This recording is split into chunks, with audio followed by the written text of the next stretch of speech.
Hey there, this week we're going to talk about the idea of oneness in marriage and what that looks like and what it doesn't look like. Right. So what we need to remember is that oneness is not sameness. Oneness is one in purpose. So our purpose is to follow the Lord. Our purpose is to be who God wants us to be. And a lot of confusion in this area comes from Genesis 2:24, where it talks about a man shall leave his mother and father and cling to his wife, and they shall become one flesh. And that's used, often misused, to try and convince couples that they should be the same.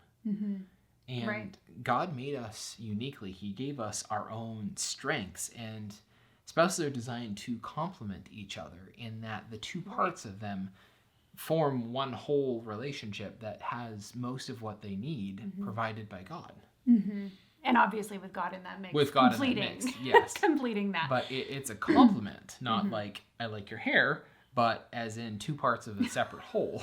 That was good. I do like your hair, That though. was good. But yeah, that we are using our strengths and weaknesses to complement one another. And let me tell you, Adam and I will never think the same. Nope. Ever. If you followed us for 30 seconds, you could probably tell that. Yeah. He thinks very, very differently than I do, and I think very differently than he does. So let's look at, so an example for us would probably be our budget. Yeah, I value logic and order and responsibility, delayed gratification. If you've ever heard about the marshmallow Oh my test, goodness. the marshmallow test, basically the scientists took a bunch of young-ish kids, I want to say like under 5 or something like that. Something, yeah.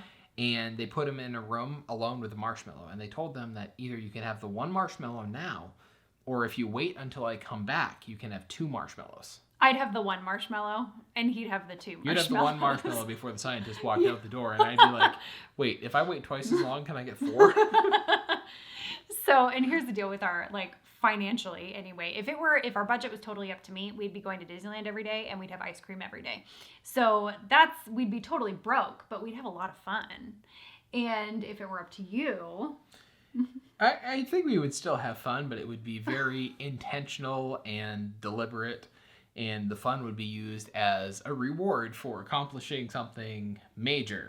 it would feel very rigid though. To you, think. yeah. To me. For me, it would feel structured and comfortable. But the cool thing is that, so in our budget, because of who Adam is, we're able to stay on track financially and all of that. And if it were up to me, we wouldn't be able to do that. But we'd have a lot of fun. Yeah. But because I'm involved in our budget too, I bring the fun. And I'm like, well, we need to make sure that we're connecting. We need to make sure that we're valuing the emotional connection that we need to have, and having date nights and having trips. And, we need to have that as part of our life. Right. And individually, our budgets would be horrible. Together, though, after listening to one another and hearing the strengths that the other person brings, then it makes all of it make sense and a lot better. Right. So I think the biggest takeaway is differences are not wrong by default just because they're different. No. But try and recognize this week where you're different and where that might bring something needed to your marriage. If you embrace each other's differences, try and find a way to do that and to embrace and cherish who God made your spouse to be. Right. Like as the point person on the budget, I mean, I can choose to be a stickler, or I can choose to embrace who she is and realize that, hey, the financial goals might take longer, or we might have to make some sacrifices for what she wants, but what she wants will bring so much to our relationship that it's worth it. Right. And the finances, the budget is just an example. Right. This is really in everything. So whether it be how we handle chores, how we interact just on a date night or whatever, it's like how social we are with our Right. friends. Whether she wants to spend some time with her friends and I'm just more of a homebody, neither one is wrong. It's just important that we allow each other to be who God made us to be. Right. Yeah. And there's challenging in that as well. But we're challenging each other by bringing our strengths. Right. And by helping one another in that arena. And I think what's just so cool is that God made us so unique.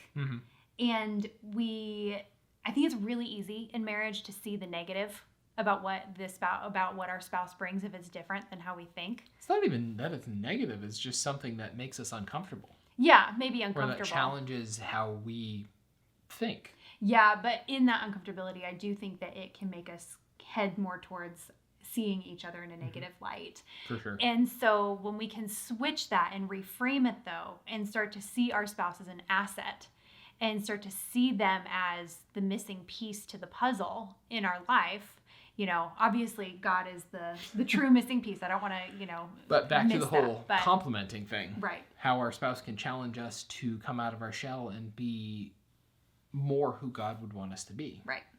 So look at that with your spouse this week. Have the conversation. See where it leads. Yeah. And just, if there's some changes that you can make, something small, just to embrace that, do it. Try it. Talk about it and move from there. Yeah. And look at what those positive aspects that your spouse brings are. Because those are really, really important. Especially if it's ice cream in Disneyland. Yes. Well, that's all for this time. We'll see you next time.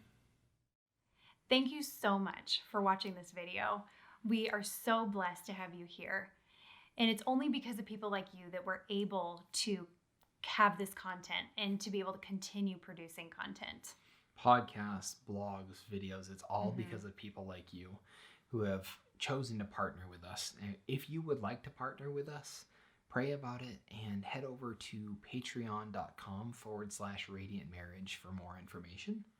And we also want to share a free resource we have with you. We've put together a 16-lesson course called Radiant Marriage Academy, designed to really help you solidify and build your marriage into something that has the foundation to last. Right. And we'll have date nights on there for you, study guides, discussion questions, all to really gear towards helping you have a really awesome, solid marriage. And build that depth and intimacy. So you can find information about that at radiantmarriage.com, along with our other content, blogs, podcasts, videos. And again, if you're interested in partnering with us to make more content like this possible, you can head over to patreon.com/radiantmarriage. Thanks again for watching.